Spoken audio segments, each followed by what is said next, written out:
मुंबई पुणे एक्सप्रेसवेवरती अभूतपूर्व वाहतूक कोंडी, दोन्ही बाजूंची वाहतूक पूर्णतः सुरळीत होण्यासाठी 4 तास लागणार। मुंबई पुणे एक्सप्रेसवेवरील एक मार्गिका सुरू, तर पोलीस अधिकाऱ्यांची ही माहिती। मुख्यमंत्री देवेंद्र फडणवीस यांनी टँकर दुर्घटनेचा अहवाल मागवला। भविष्यात अशा घटना घडल्यास कशी सज्जता असावी यासाठी अहवाल मागवला, सूत्रांची माहिती। तर MSRDC कडून फडणवीसांनी अहवाल मागवला।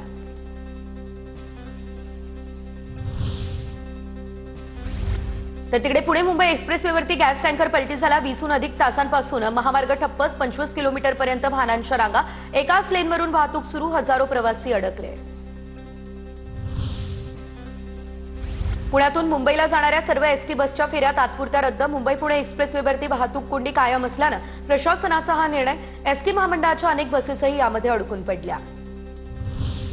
मुंबई पुणे एक्सप्रेसवेवरील वाहतूक कोंडीचा प्रवाशांना मनस्ताप, अनेक ट्रक चालकांनी द्रुतगती मार्गावरच जेवणाची व्यवस्था केली, तर लोणावळा पोलिसांकडूनही मदत।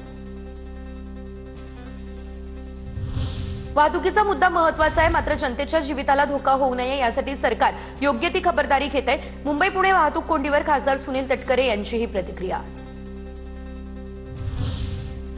सांगलीवरून आलेल्या महिला प्रवाशांची गैरसोय, जेवणासह स्वच्छतागृहाअभावी 15 ते 16 तास महिलांचे हाल, महिलांकडून संताप व्यक्त।